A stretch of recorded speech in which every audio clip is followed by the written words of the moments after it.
the main point that I want to make on this video is that the people that are running the show, the people that are running our world, they're magicians. They are wizards. This is what they do, right? And they do this full time. And I think most of the people that are listening to this podcast probably know that, right? That the people that are running our world are of occult nature. And this is what they're doing. You know, this is how they run the world. Now, if you're a psychopath of the world and you want to manipulate people's minds and mass mind control people and tell them that they're insignificant, well, what a great way to do that, by starting by saying there ain't no God. You're spinning out in the middle of nothingness. It's blackness, the space, things are just moving everywhere and you're insignificant, you're nothing. What a great way to start mass mind control. Hey friends, thank you so very much for tuning in. You're going to want to sit back and buckle up because this is one strange but important call. I've never gone here before, and I joked with my friend Marty Leeds a few months back that this will be the video that destroys my YouTube channel. But guess what? YouTube is already doing its level best to destroy my YouTube channel. Ever since they announced on January 22nd they were changing their algorithms to filter out conspiracies and misinformation, my analytics show that they're doing a heck of a job destroying my channel. So why not talk about one of the subjects they say that we can't talk about? It's just a coffin. Yeah, right. And the earth is flat. They've recently said that flat earth and 9/11 are two topics that are off the table. And like the bulldog I am, it's time to talk about the heliocentric model. Why would I do that? Well, because one of my favorite people on YouTube is Marty Leeds. His video, Deocculting Elon Musk, is a must-watch. And also, I've invited on David Weiss. He's from the Flat Earth podcast, and his YouTube channel is DITRH. He'll explain what that means in a second. First, let's welcome Marty. Marty, how are you, buddy? Good. Thank you for having me on again, Sean. Always a pleasure. My pleasure. And you're in Hawaii now, huh? Living in Hawaii. Living the dream. Okay. Yeah, and we'll welcome David. David, thanks for coming on. Hey, Sean, thanks. I'm a big fan. I really appreciate you having us on, and I congratulate you on having the courage to talk about this very triggering topic. And you said, YouTube's not allowing 9/11 and flat Earth talk. Well, 9/11 was my favorite topic before flat Earth came in, and we'll get into that as we go on. But thanks for having us. DITRH stands for Deep Inside the Rabbit Hole. Very good. And I'm glad to have you both on because I know that you both understand the New World Order. You guys understand false flags. It's what you cut your teeth in, just like me. And so now that YouTube has made this topic really off limits, seriously, like a bulldog, that's why I want to talk about it, because I think that what we're facing, and Marty, you do a heck of a job with this in all of your videos. Your videos are so amazing, and your work with gematria, I just stand in awe of your knowledge of math. You do a great job with all of that stuff. You've really opened my eyes to many things that are hidden in plain sight. And at the end of the day, I think this is all spiritual warfare. That's how I started my video interview with James Perloff, the author. The name of the video I'm referring to is "The Elite Don't Want You to Know God is Real." So this whole topic is really, to me, guys, about spiritual warfare. And I want to level set that thought with Wernher von Braun's tombstone, upon which he left Psalms 19:1. Guys, let's look at Psalms 19:1. The heavens declare the glory of God, and the firmament showeth his handiwork. Why would Wernher von Braun, the father of modern rocketry, the brains behind the NASA Apollo missions to the moon, put Psalms 19:1 on his tombstone? Was it a message? What was he trying to tell us? Marty, where would you like to begin with this conversation? Because it sure is going down the rabbit hole. Well, NASA's a good place to start. So who you just mentioned, obviously, Wernher von Braun came over from Operation Paperclip. He was, supposedly one of these Nazis that the United States brought over. The interesting thing about NASA is if you look into the history of NASA, you clearly see that it has occult origins. There's no question about it, And so that's where basically we're getting our information about space, about our cosmology, about all the stuff that's out there, about landing on the moon. We get that from an organization that is clearly represented by occult figures. I mean, I think we know most people know this. That started the guy that started JPL. He was an occultist. He was Ordo Templi Orientis, right? Jack Parsons. So the first thing we have to start is if we go back to the foundations of where we get our information about space, we have to see, look, it's of an occult origin, and that should raise a lot of red flags for any reasonable person.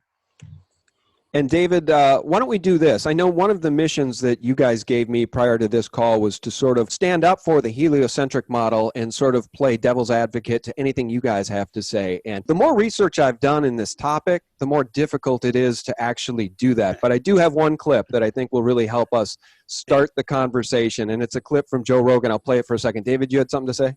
Yeah, what I wanted to say is when I first heard about flat Earth, I was doing 9/11 Sandy Hook, Boston, research on all of that, and then flat Earth came in. People sent me clips. I wouldn't watch a 1-minute video, most ridiculous thing, and I banned people from our social media for life for even suggesting it. But then somebody forced me to look. Sophia Smallstorm convinced me to watch a video, and for 2 weeks, 18 hours a day or more, I was trying to debunk flat Earth. And now, 4.5 years later, I am hosting the Flat Earth podcast, and every day my mind is blown of what I am finding. I don't want the Earth to be flat.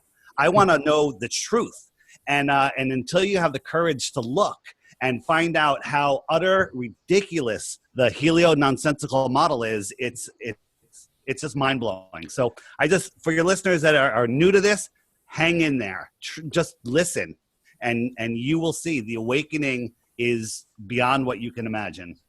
I'm glad you actually said that. Sophia's a friend of mine going back many years, and she tried to do the same for me, and I rejected it. I rejected the information, and I was even so close-minded as to tell my former contributor to SGTreport.com, Rory, who's a good guy, who started posting flat Earth videos. I said, you can't post those on my site, dude. I love you, but I'm not going there. It's obviously a CIA psyop.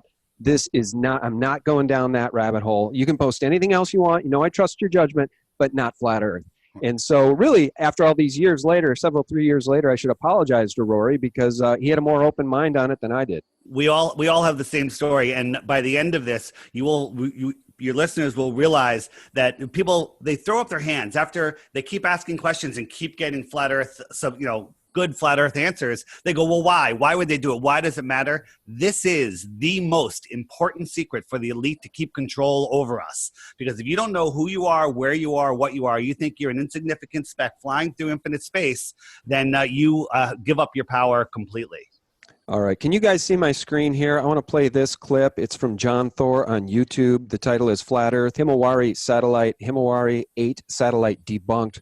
Joe Rogan smashed. All right, let me play this. This is my devil's advocate for you guys because they say that all of the pictures of Earth, the blue marble, are all stitched together by NASA. And I actually do have a clip I can play about that later.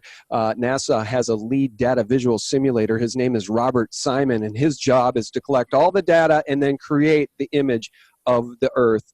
We can play that later. But here's Joe Rogan, who lately has come under quite a bit of fire for turning tail and not really standing up for those of us who have been censored by Google and YouTube and Twitter. And everybody's calling him a shill. But one thing I'll say, guys, is that he never, ever believed in the moon landings and NASA's official narrative of the moon landings. And now he says he's just a dumb guy who doesn't know any better. So who is he to judge? Here's Joe Rogan on Flat Earth. Well, the Japanese have the Himawari 8 satellite that takes gigantic high-resolution full photos of the Earth from 22,000 miles out every 10 minutes, somewhere around then. Oh, yeah? Yeah, well, pull that up. The Himawari 8, what's the details in the Himawari 8? It's one of the best things to use against these flat Earth dorks. Because for the longest time, one of the things they were saying is that there was no full photos of the Earth from space, that everything was just stitched together. They don't know jack shit. They're so fucking stupid. It's such a scary, stupid theory. All right, I'll pause it there. A scary, stupid theory. All right, guys, question.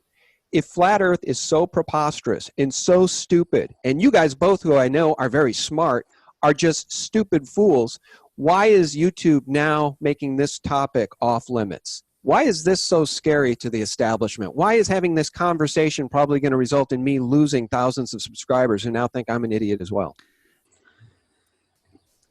Can I say something? Then I'll let you, because I know David knows about the Himawari pretty 8. He can dismantle this pretty well. I will say this, though. What is the threat of, even if, let's just say, hypothetically speaking, that I'm a complete moron and I believe the Earth is flat. What is the actual harm in believing that, right? We have people, there's literally millions of Scientologists that believe that Zeno, the galactic dictator, is going to come down and save them, right? that is just as crazy, quote unquote, on the surface as flat Earth is. So why are YouTube not going to try to take down all the people that are Scientologists? Of course, this is just once again, they see conspiracies gaining a lot of traction. It's gaining a lot of ground. Lots of people are becoming flat earthers, and just like everything else, when the truth comes out, they have to shut it down. That's exactly what's happening. David, go ahead. Yeah, so the Himawari 8, that's the one that they all use. But if you look at those photos, they're not from nearly that distance. They're actually paintings. And we actually found, I forget who found it, a backdoor, an open server at NASA where they store all the Himawari 8 images. And what they are is there's the blue marble flat painting. There's real-time satellite weather data. And when I say satellite, I mean balloons or high altitude airplanes, and then they just wrap them together, and we can see exactly how they make these photos. We sent balloons up 120,000 feet, and you can't see any detail on the Earth. You can't see the detail that this thing is seeing from thousands of miles farther, or whatever the distance is. But the video is called Himawari 8 Exposed, and it's on the Paul on the Plane YouTube channel if anybody wants to find it. Just watch that, and you'll no longer use that as any sort of proof. All right. Well, let me play another clip for you here in a second. And, there is a passage here on NOAA's.gov site about the Himawari 8 satellite, and the sentence reads this: "The underlying colored land image is taken from the NASA Blue Marble Next Generation data set." So now let me play you this clip. This is from a video titled "Why NASA Never Went Back to the Moon" from John Caleb Warren. Let me do my screen share. Hopefully I have this queued up to the right spot. This is about NASA's lead data visual simulator, Robert Simon. Here's how they come up with the images of Earth that they show us, guys. Listen to this. And he says the last time anyone took a photograph from above low Earth orbit that showed an entire hemisphere, one side of a globe, was in 1972 during Apollo 17. He also says by 2002, we finally had enough data to make a snapshot of the entire Earth. So we did. The hard part was creating a flat map of the Earth's surface with 4 months of satellite data. Rito Stockley, now at the Swiss Federal Office of Meteorology and Climatology, did much of this work. Then we wrapped the flat map around a ball. My part was integrating the surface, clouds, and oceans to match people's expectations of how Earth looks from space. That became the famous blue marble. Okay, I know I already touched on this earlier, but I just keep wondering, why doesn't NASA just deploy a rover to the moon, equipped with a camera at least comparable to my Nikon P900? Then they would have it on the moon's surface all the time, because they could take continuous images of the entire Earth throughout the different seasons and months. They could zoom in on continents and islands, and maybe even more, like I do of the moon from here on Earth. I'll pause it right there, guys. And I think that the questions raised right there alone are enough to make us scratch our head. Why doesn't NASA send a rover to the moon to shoot video of the Earth 24/7? Anybody want to weigh in on the big blue marble pictures? Yeah, just quickly on the moon, if you think about it, the same side of the moon, according to Helio nonsensical model, faces the Earth. So putting a rover on the moon facing Earth, they could stream the Earth spinning in space 24 hours a day. They can get corporate sponsors to pay for the entire thing because it would be the most watched live stream ever. But in reality, the only pictures we've ever gotten from space, the best camera they put up there is a 4 megapixel camera. Okay, 4 megapixels. Right? I mean, that's just beyond ridiculous. As far as the blue marble, if you look at the blue marble, there's many breakdowns of it. There's clone stamped clouds. That's the first thing you notice. The proportions of the continent of the USA are different than the picture from 2002. Look at the 2002 and 2012 image of Earth, and the United States is over double the size in one of them with the same size sphere painting. Hey, Marty, can I ask you something? And you can weigh in on any of that, but I think I got this from one of your videos. It might have been your video, De-occulting NASA. I'm not sure, but you reminded us in that video that they tell us the Earth is moving at a speed of 66,600 miles per hour around the sun. they love to play their games with their numbers and their 666s and their numerology. Do you want to weigh in on any of the stuff that we just talked about, or the speed, or the heliocentric model and its faults as you see them in general? As far as the math is concerned, I actually did a video called, it's a very wordy title, but it's called The Cosmological Manipulation of Our Geocentric System and Squaring the Circle. And basically what we can see is that one of the things that I study is basically the occult mathematics, if you will. Basically mathematics that would be, this is arithmomancy, as you mentioned, Kabbalah, gematria, numerology, this sort of stuff. So that's my focus for a long time. Well, what I can see is when I actually look at the metrology of, and the distances, the metrology, how fast these things are spinning, basically the numbers that they're using, the canon of numbers that they're using is in the sacred geometrical canon. There's no question about that, right? And so one of the things they actually use to manipulate like I said, the metrology of the sun or the earth and the moon is actually a thing called squaring the circle. This gets a little heady for anybody that's listening because they don't know exactly what I'm talking about. But the video I'm talking about, I think is maybe a 15, 20-minute video or something like that. But if you go into that video, you will see that whoever's basically, manifesting or constructing or fabricating our cosmology, manipulating the cosmology, is basically using numbers and things like that that are found in the Bible, for instance, right? So as you just said, 666 is a perfect example of that, right? So this is the main point that I want to make on this video is that the people that are running the show, the people that are running our world, they're magicians. They are wizards. This is what they do, right? And they do this full time. And I think most of the people that are listening to this podcast probably know that, right? That the people that are running our world are of an occult nature. And this is what they're doing. This is how they run the world. And I basically go and show how this stuff happens in, de-occulting Las Vegas. When we look at Las Vegas, they're using the same sort of thing. So these are the sort of things that will start catching your mind when you start seeing some of this stuff. So the 666, like you mentioned, yes, is a perfect example of that. David, this is a roundtable, so if you want to weigh in on any of that, just feel free to jump in. But I just want to get back to this idea of spiritual warfare. Why would I have a conversation about this? Why do I have an open mind? Why am I questioning the heliocentric model? I'm not exactly sure what it is that we're living on. I just don't think it's necessarily what they've told us we're living on. My initial thoughts on this subject is maybe the Earth is just far, far larger than they've told us. Maybe it's still a ball, but it's far, far larger. Marty, as you've outlined in some of your videos, the mathematics just don't add up. If you shoot long-distance infrared photography, the mathematics of the sphere model, the globe model, just don't add up. Do you want to talk a little bit about that, guys? And one of the other topics I wanted to bring up that really was convincing to me that I need to question this thing upon which we live just a little bit more is that water always finds its level. I'll play a clip regarding that in a second, but do you guys want to talk about the basic math that makes people question what this is that we're living on? Sure. We're told that the Earth is 24,901 miles around. And so for any size sphere, there is some spherical trigonometry that'll tell you what the curve rate is. And the curve rate, the approximate curve rate for Earth, for short distances, which could be up to a couple thousand miles, is 8 inches per mile squared. Some people just I don't understand that. It's very simple. First mile is 8 inches. Second mile is 2 times 2 times 8 is 32 inches. Third mile brings you up to 6 feet because it's curving and dropping down at an increasing rate. So if you use the official round Earth curvature formula, the horizon for a 6-foot person standing on the water's edge on a calm day should be 3 miles out. But we can take our cameras at lower levels than that and zoom in on things far, far, much farther than that. And the problem is we're told that boats go over the horizon and we see them disappear from the bottom up.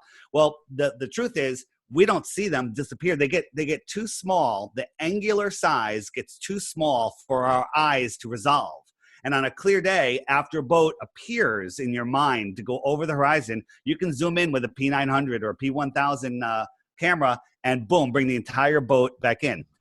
Quickly, over time, without making this too long, over distance, the thickest part of our atmosphere is over the land, the lower parts, and over water, there's moisture.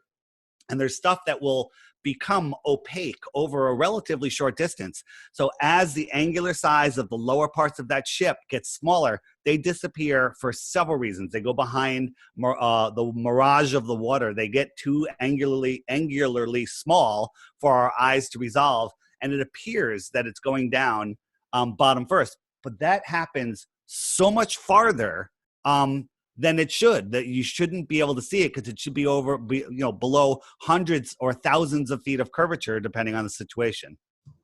This is the thing that I always talk about too, is that people, especially people that are new to this question about the flat earth, people say, well, what is the sun? What is the moon? What are the stars? What's the retrograde? How does all that stuff work? Well, the first thing you have to do is say, first, what goes on in the heavens, we don't really know. Let's stop there. The first thing you should do is look what's right below your feet. Start at square one. That's the first thing you need to do. If you can look at square one and say, hey, they're telling us that this is a sphere. This is an oblate spheroid, right? Well, that oblate spheroid has specific geometry, has specific measurements to it. They're giving us those measurements. Anybody can perform this math. Well, as we're finding again and again and again and again, it does not fit those measurements. So when you get into this question about flat Earth, start with what's right below your feet. Start at Earth and say, hey, can we verify demonstrably what they're telling us? And the answer to that is no. One of the things that David, a good friend of David and I, Jaron Campanello over at Jaronism.com, Globebusters, check him out. He just put a video up by J. Tolan Media. And it's an infrared camera, and it's basically and I think this is essentially from maybe 6 feet high or something, or it's really close to the water, within several feet. And he can see a mountain range that's 123 miles away. Now that would be like me standing in Eugene, Oregon, and seeing Washington State from there, right? Now that doesn't make sense on the ball model at all. And so that camera footage alone absolutely refutes what we're being told about heliocentrism. Yeah, that's exactly what I was going to bring up next. The long-distance infrared photography that exposes the globe lie. Now, this is Mount St. Jacinto, shot from a peninsula, I guess, in California, 123 miles away, this Mount St. Jacinto, by J. Tolan Media 1 on YouTube. You guys want to go and check that out, because with the infrared photography, he can see farther with the infrared photography than we can see with our naked eye, and he's able to zoom in and demonstrably show that the fall off we should be seeing in the spherical model should eat up half of that mountain. Then you get the image here that he's showing you, where he clearly shows the mathematics involved and shows you see that bottom yellow line? That's where the peak should be, behind the curve, just as Google showed it. The problem is, it's not reality. And I don't know what to tell you guys. Again, you can believe that all the things that you've been taught are true, and that mountains appear from behind curves and all that, or you can believe your eyes. But we can still see it from base to tip, which does not make sense. So that is a head scratcher. Let me ask you guys this. Why would they be doing this? Why would they want to deceive us about the thing upon which we live? Is it because if it is what is described in the Bible and what Werner von Braun put on his tombstone, if it's that, it actually supports the idea of creation. It supports the idea of a loving God who created us and the heavens and the earth. Is that why they would be deceiving us? Who wants to take this? Why would they be doing this?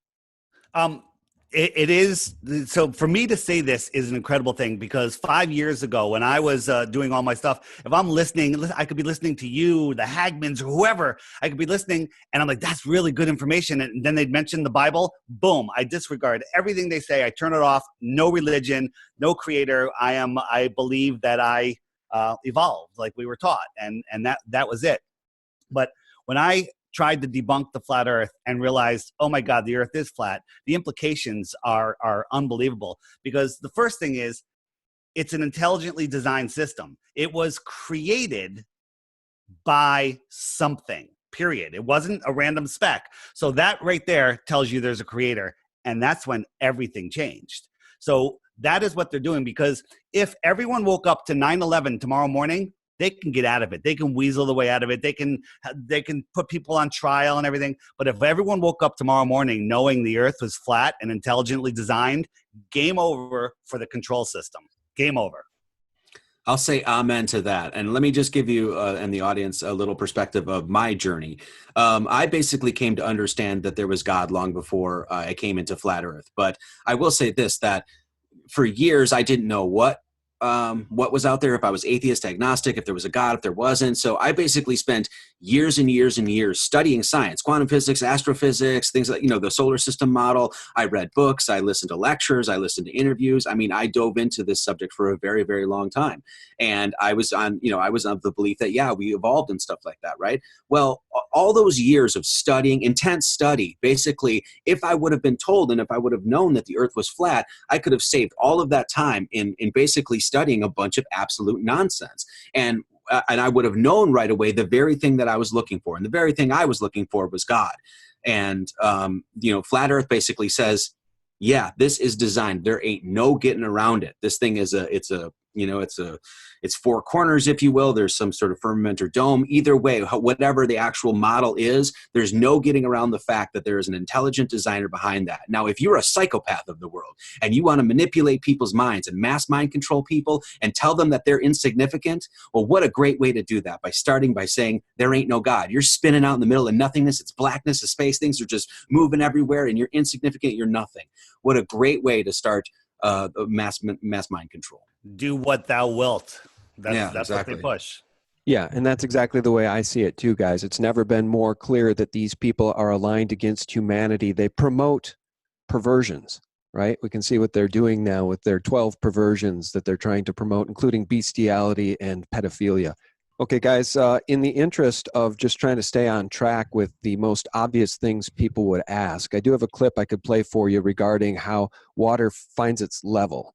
Water always finds its level, guys. So think of the spherical globe model of the Earth, and you tell me how, say, for instance, the water going through the Suez Canal stays flat for many, many, many, many miles.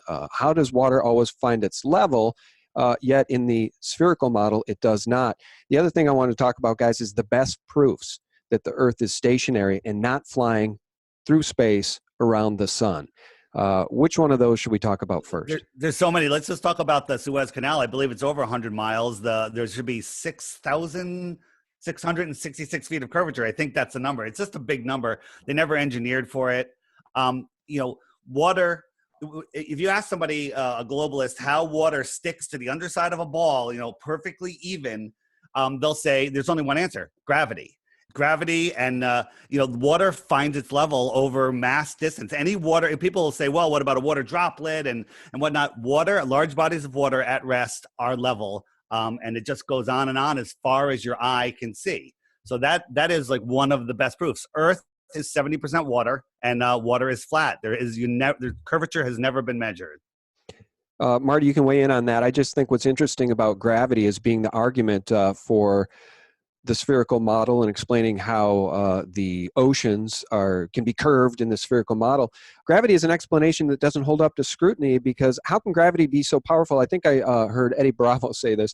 How can gravity be so powerful as to keep billions and billions of tons of heavy water in line with the spherical model, but so weak as to allow a helium balloon to rise?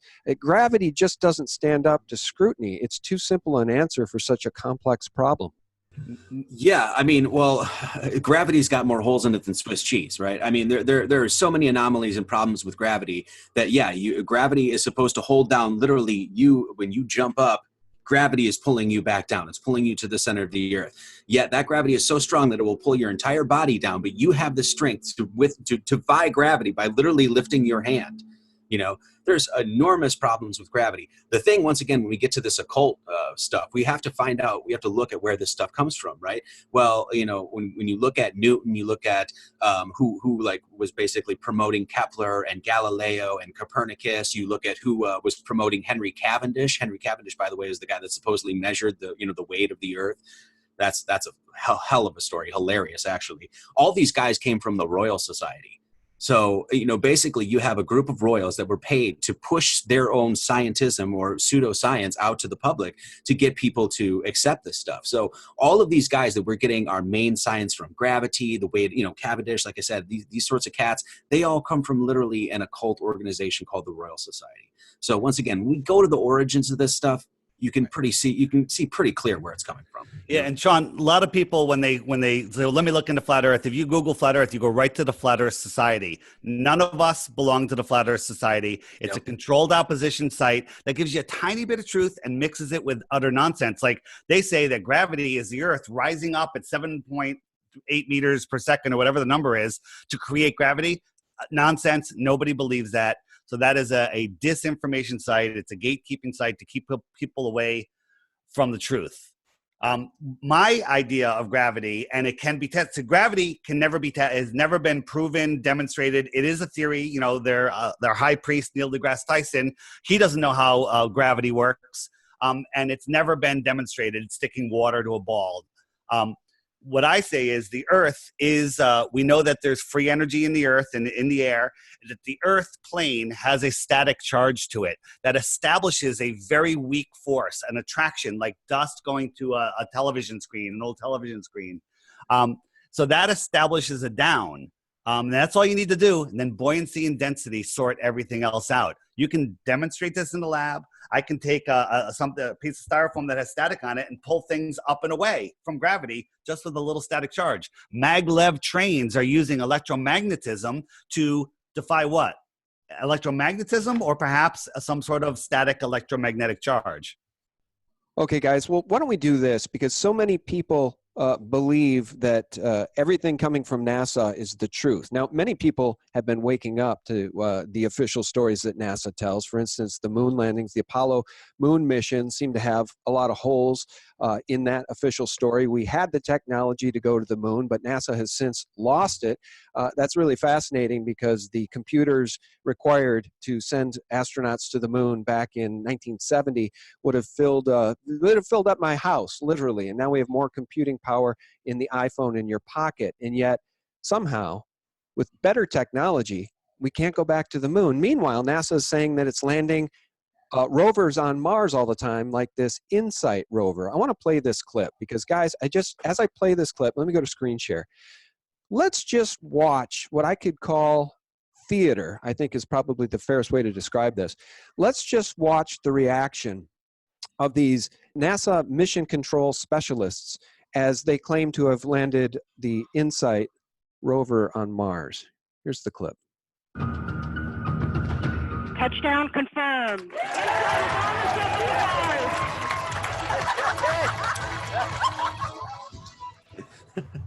All right, that clip, since I first saw it, that girl doing that ridiculous choreographed dance with that guy in the high five, it is the most absurd thing I can think of. And look, we've all known people who have been in the military. I've known pilots. I've known air traffic controllers. These people are so professional. The people in charge of making sure that passenger planes can land safely and take off safely are so professional. You would never in 10 million years see that type of theater in the military or even at your local airport. Sean, how in the world can we explain this sort of behavior coming out of NASA? This to me is absolute theater. Look at a fighter pilot, you know, the quality, caliber, and intelligence and physical build of people that they choose as fighter pilots. And then look at the complete bozos they pick for the ISS and listen to them talk. They're morons. What you saw there in the control room, if you watch the whole thing, it shows them nothing. All they're doing is hearing somebody do a countdown. On the screen is a animation. So let me ask a question. If it crashed, did they have an alternative animation that showed it crashing and exploding? And then they're all clapping. I mean, we can put together a bunch of people and make that exact same video in a day. And we don't need $56 million a day to do it. Notice too, it's just the same as like in the Apollo missions. People say, well, how do they get all these people to lie? How does this organization get all these people to trick people, right? Well, number one, they work for the military, so they sign non-disclosure agreements. So if they say anything after they get out of the military, they're screwed. They'll lose their pension, they'll lose their money, they can go to jail, all that sort of stuff. Number two, if you look at any of those videos like JPL or whether that's with NASA or anything like that, every single person has one computer screen. It's the same thing that they did back in the Apollo missions. That means that everybody has their one particular thing that they're focused on. This is compartmentalization. And this is exactly how they do this sort of stuff. Not everybody needs to know what's going on. Everybody in that control room may actually have believed that they were going to Mars. Or some of them. Some of them, yeah, exactly. Yeah. So who knows? But when people ask questions like that, how do you control? It's very easy. Compartmentalization. And anytime you watch any launch from any agency, watch when the ignition happens. Within 3 seconds, there's 3 different cuts already in the video. They never show you the entire thing go up, and then within a minute, it switches to a cartoon, and people just buy it as real. We see the same thing coming from SpaceX too. These same types of children celebrating every single takeoff and landing. And how about these reverse landings of SpaceX? Is there anything more nonsensical than bringing a rocket down in reverse? It's shown. What was it? The Thunderbolts. What was the name of that cartoon back in the day?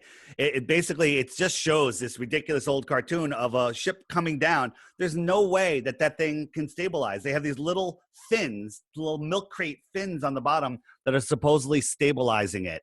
And then if you look at the propulsion that's coming out of that, the little bit of fire, it's just the nonsense people believe is beyond what I can even fathom anymore. Marty, you can weigh in on this because you've done some research on Elon Musk and SpaceX.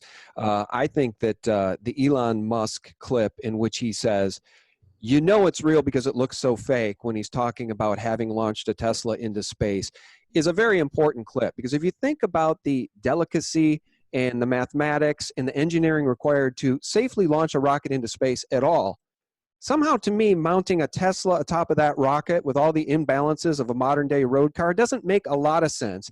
And then there have been people who have caught quite a few anomalies of the video supposedly being broadcast from that Tesla that is supposedly in orbit around the Earth. Your thoughts on Elon Musk, SpaceX, the Tesla orbiting Earth, any of it? Is it all just theater?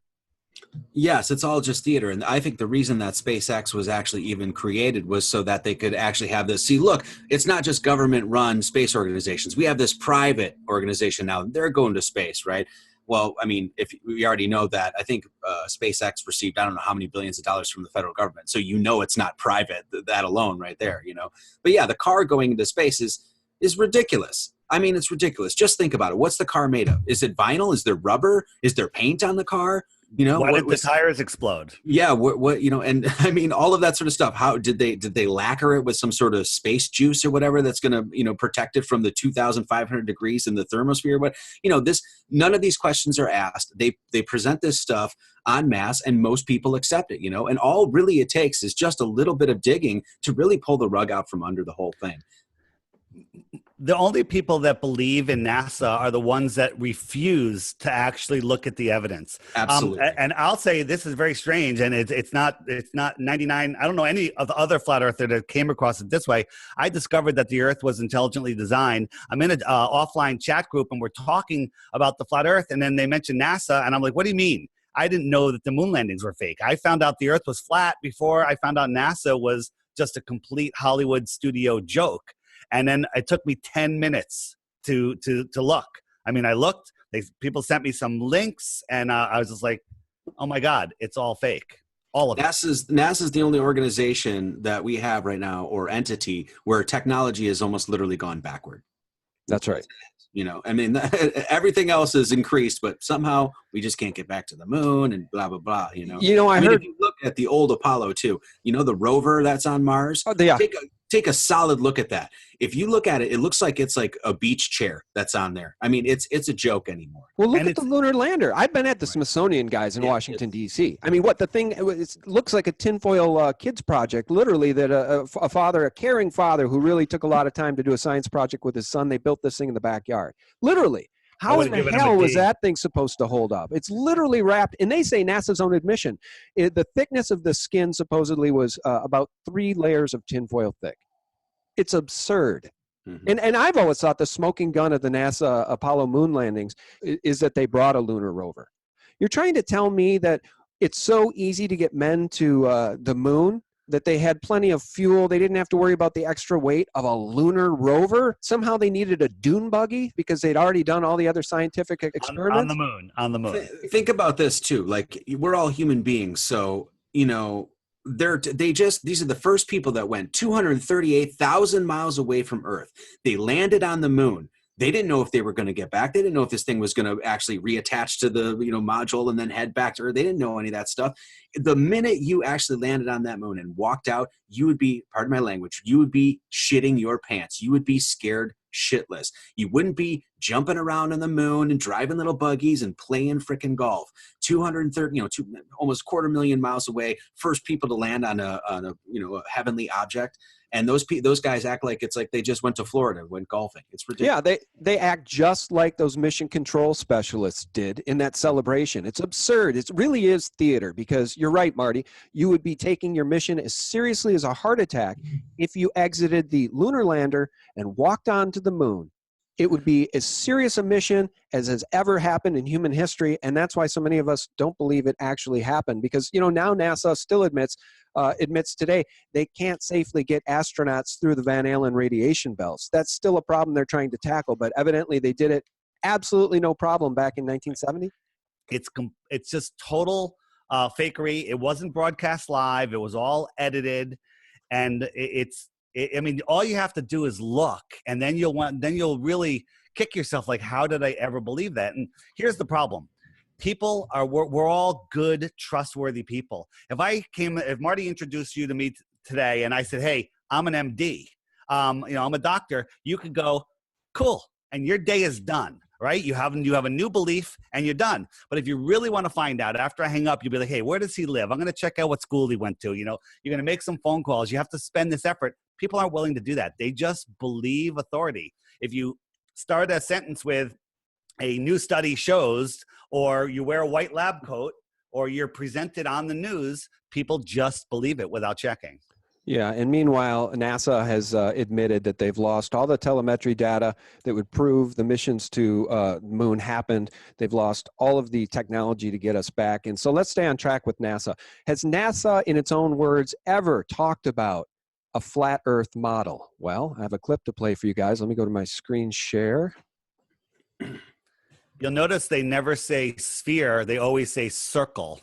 And circle, circles can be flat. This is from a 1988 NASA document called Derivation and Definition of a Linear Aircraft Model. Credit to Lucid Truth YouTube channel. The name of the video, The Strange Truth Project. Listen to this.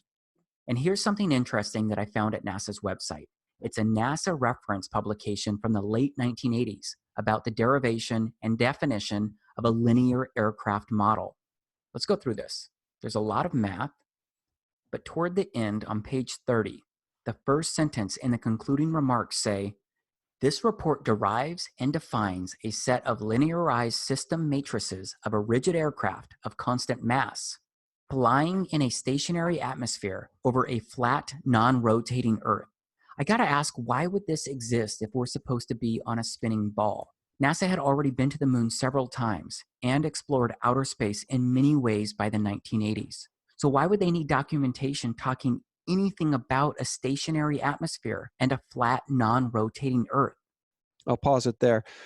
Guys, I don't know if any pilot I've ever met has had the training required to nose down the aircraft every certain amount of miles when flying across the ocean, for instance, in a spherical model. Does the airplanes that we fly on, do they just automatically tilt nose down and go over the spherical model just based on gravity? How does that work? I'll go real quick and then I'll let Marty take this. Is an airplane, words have meaning, is flying over the Earth plane at 500, 550 miles an hour. The plane would have to drop nose down a mile every 2 minutes to maintain the curve of the Earth. Otherwise, within a couple of hours, they'd be 80, 100,000 feet in the air and heading towards space. Marty? I mean, honestly, he just nailed it. That's all you really need to know about that. I will say something about NASA, though. If you want to, when Dave's saying, "Hey, somebody claims they're a doctor," and then you start going to look at, "Hey, is this true? Where do they go to school? Where do they live?" That sort of stuff. There's a channel on YouTube called Jeff Quitney. It's Quitney, I think it is. And he basically, what this guy does, he's not a conspiracy theorist or anything like that, but basically he's archived all the old NASA stuff. So you can watch videos from NASA from like 1960s and 1970s and stuff like that. And I compel you to watch those videos because they are hilarious. They are hilarious. What they claim that they were doing back in the 60s and 70s and what they provided as evidence to do so is nonsense. I mean, the space suits that they're wearing, they look like you said, tinfoil. I mean, it's a joke. So if you ever get a chance, go check out that YouTube channel. That's all I wanted to say. So can we talk about spacesuits and pressure? Yeah, let's do that. And then we'll get back to this water always finds its level, because I think it's really important. I have a 1 minute clip I want to play for you guys. Yeah, so there's never been in science, has it been proven that you could have high pressure next to a vacuum without a barrier. You know, you have an aerosol can, it's a pressurized system, poke a hole in it, pressure is going to equalize. The Earth is a pressurized system. Space is an absolute vacuum. Why doesn't space suck the air off the Earth? And the only answer is gravity, but we can simply disprove that. My lungs, by inhaling through a straw, create a much weaker vacuum, and I could suck air up and away from Earth. I can suck water up and away from Earth. I can lift a car with a regular shop vac with enough suction, but the vacuum of space can't pull the air away from the Earth. We've all seen what happens if you have a water bottle, you take it up on an airplane, it gets pressurized, because even just the slight drop of pressure in an airplane, it wants to expand. How did the astronauts in their suits not pop up like the Michelin Man when they went out for a spacewalk with zero pressure? How come they didn't explode?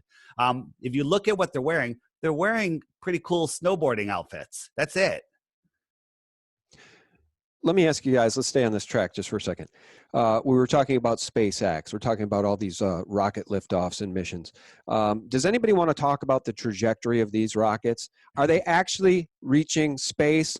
What are people finding in this environment who have been doing this research, people like you guys? What is your conclusion on the rocketry and the data that would suggest they are successfully getting into space to begin with?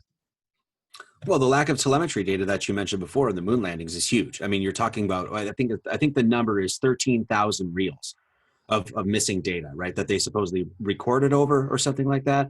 So one of the greatest feats of all time, the first man to reach space, if you will, and they lost all the telemetry data. Now you have to think about, this is not little, like, thumb drives of information. This was in the 60s and 70s, right? This is reels. This is like big fat reels of data, and there's 13,000 of these that they lost, right? So I mean, either NASA's lying, or they just have no idea what they're doing. Right? Yeah, Dave, you can run with this in a second too, regarding SpaceX and the trajectory of those rockets. We've seen some time-lapse photography that raises a lot of questions. But Marty, how in the world did they beam back a television signal from the moon? And by the way, how did they have real-time communications from Earth to astronauts on the moon? That's a head-scratcher.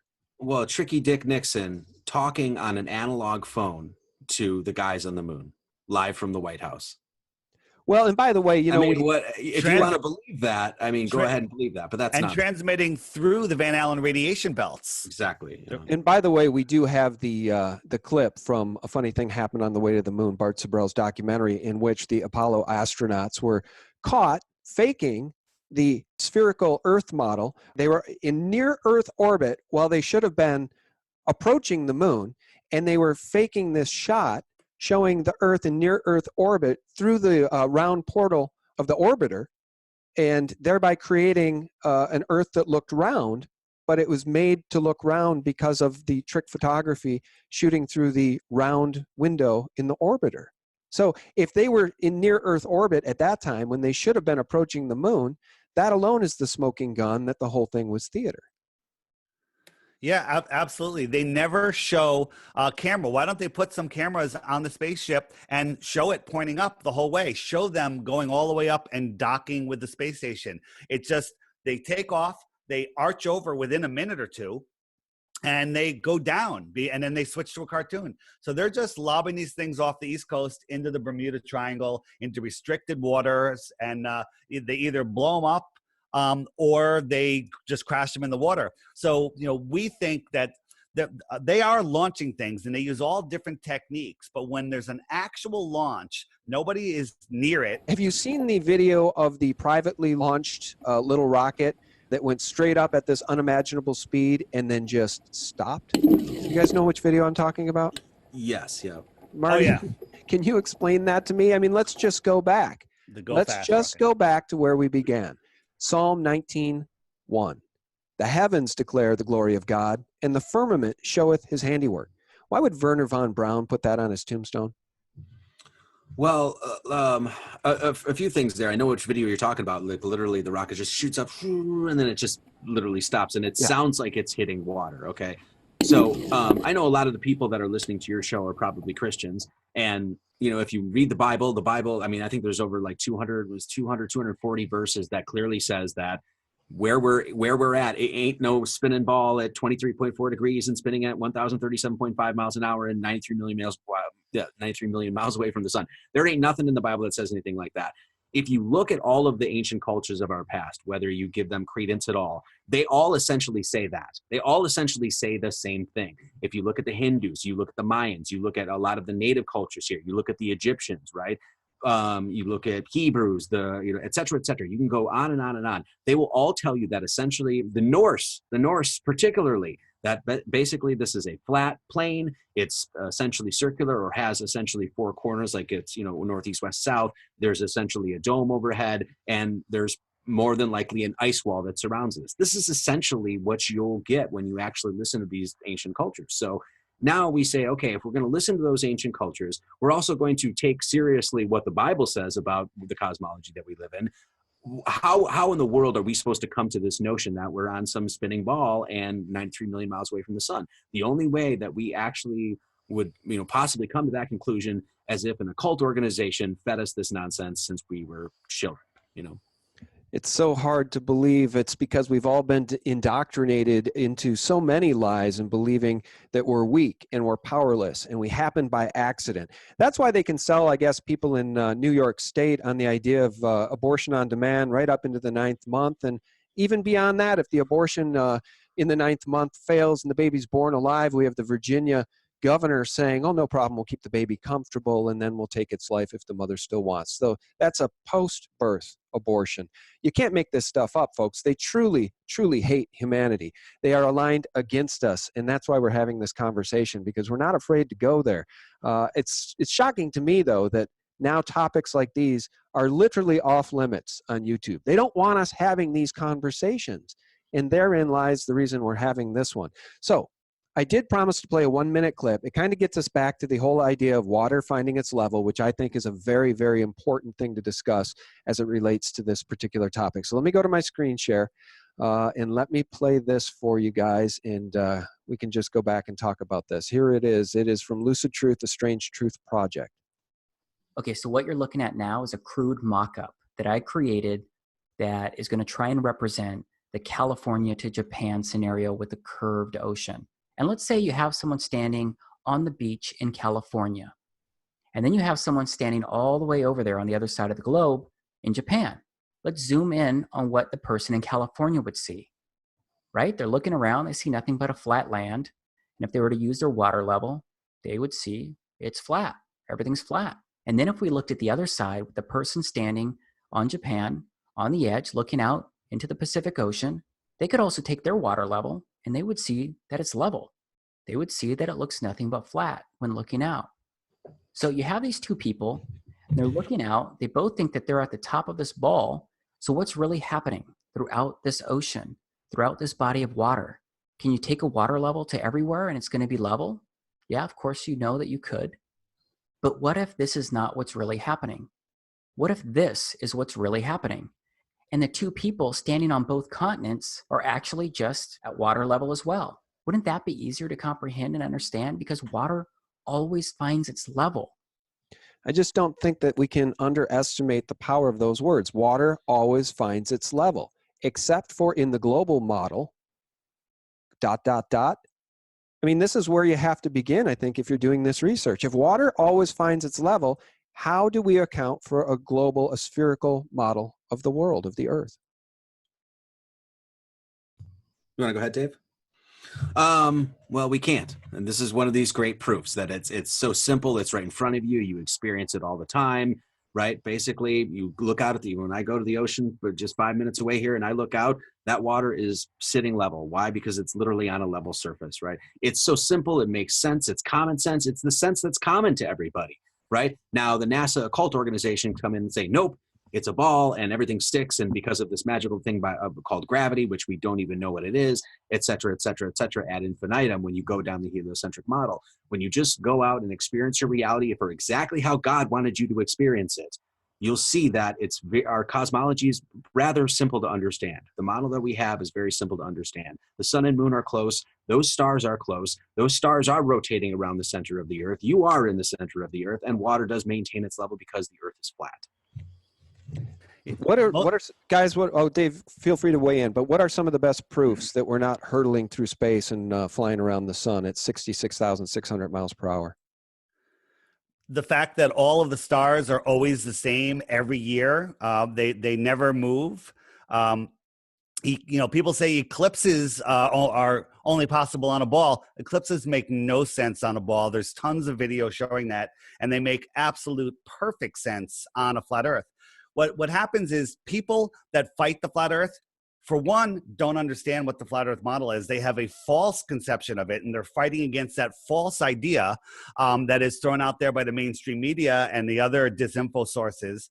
And they also don't know the reality of what they believe about their ball Earth. I mean, their spins at 1,000 miles per hour. It's chasing the sun. Orbiting the sun at 66,000 miles per hour while chasing the sun at 500,000 miles per hour. So the amount of space that we travel in the course of a year or a month or whatever amount of time is insanity. And the stars are always the same. The North Pole, the North Polaris never moves. By the time we end this conversation, you, David, and I will all have gone, and everybody is listening, will all have gone over 500,000 miles through space. And the stars are in the exact position that they were last year, 10 years ago, 100 years ago, as far back as we can go. That's just in the framework of this conversation. Now, extend that to a year, extend that to 2 years, extend that to, as far as we know, several hundred to 1,000 years, where they have mapped and tracked the exact same set of stars in the sky.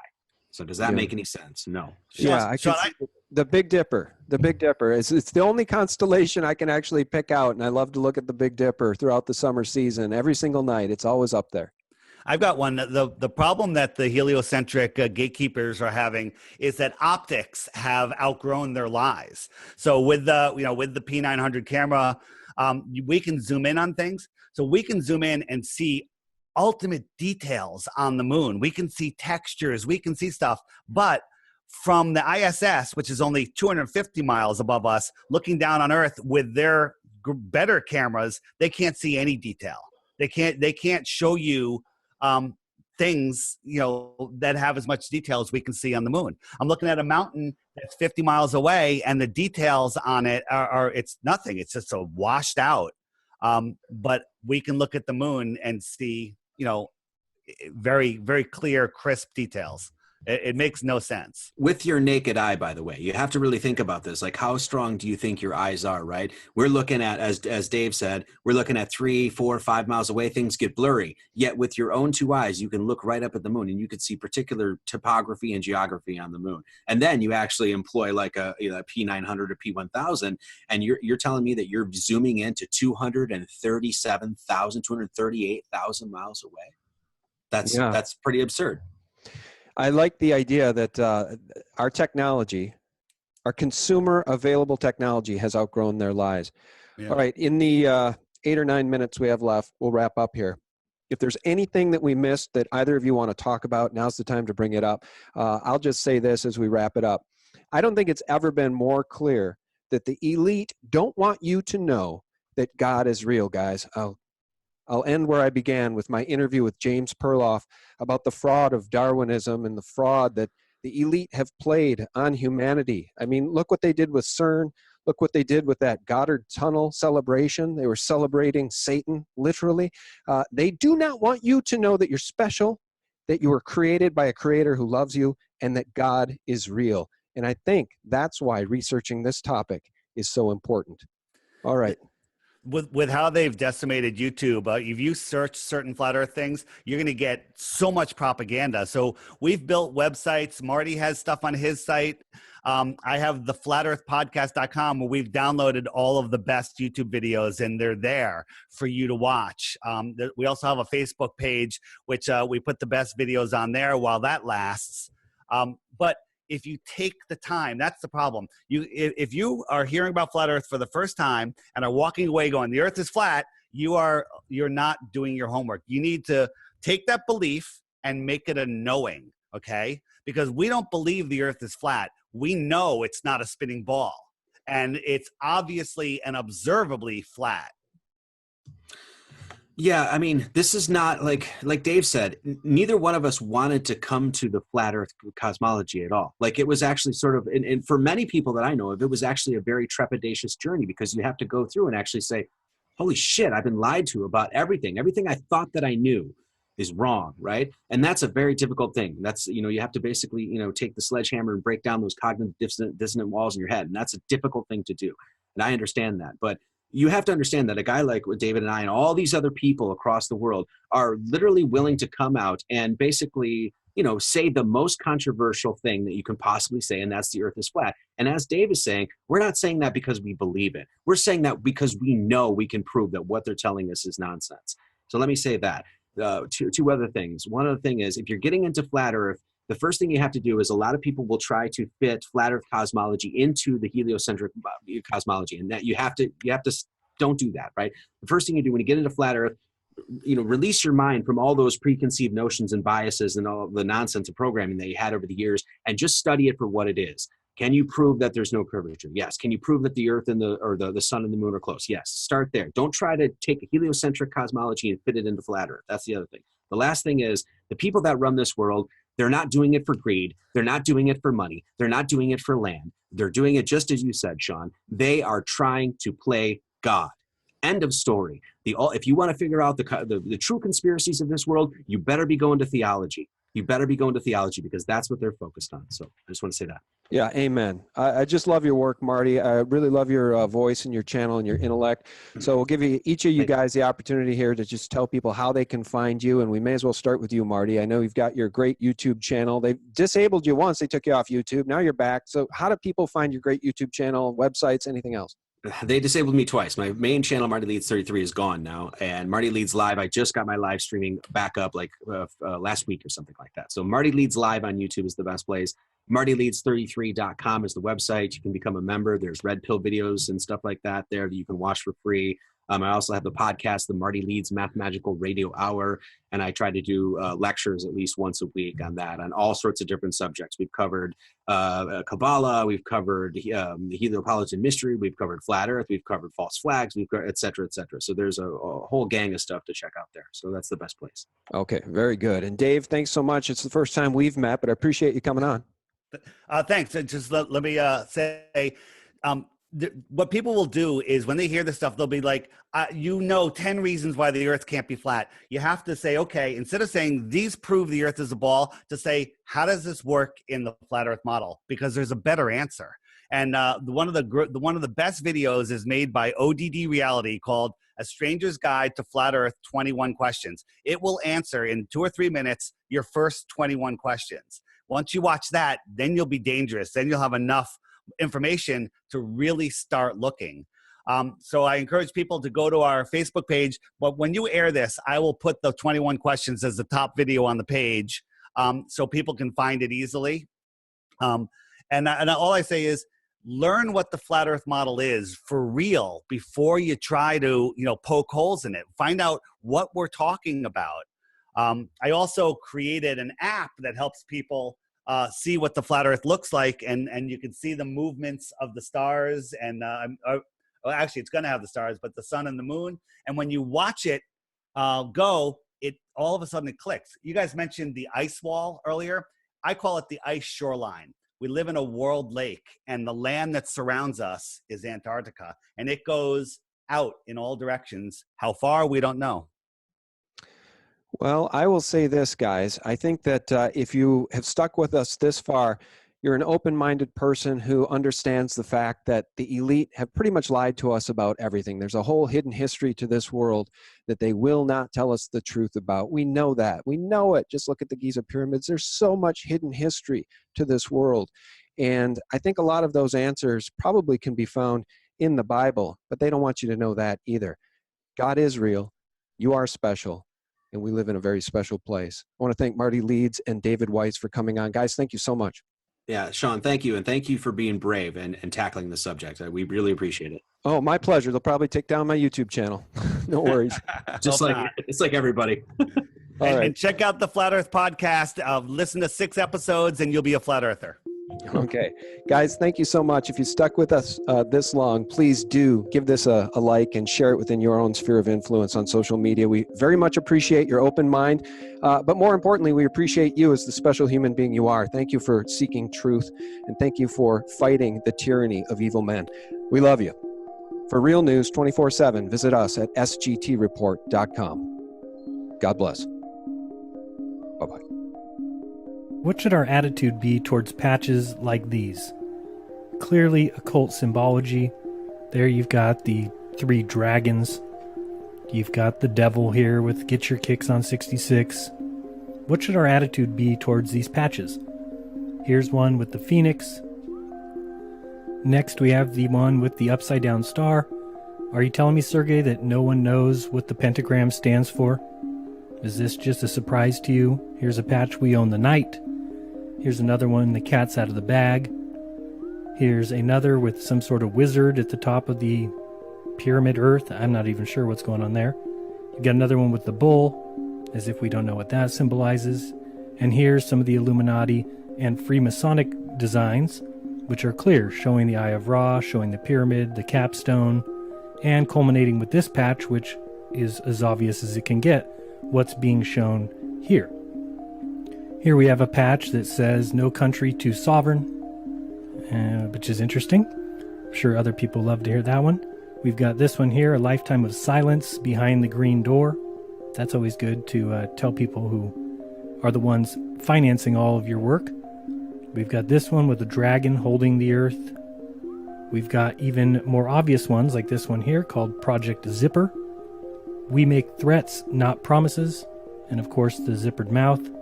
How about this one? Don't ask. NOYFB, which if you don't know what that stands for, it stands for none of your effing business. How about this one here? Nunquam ante nunquam interim.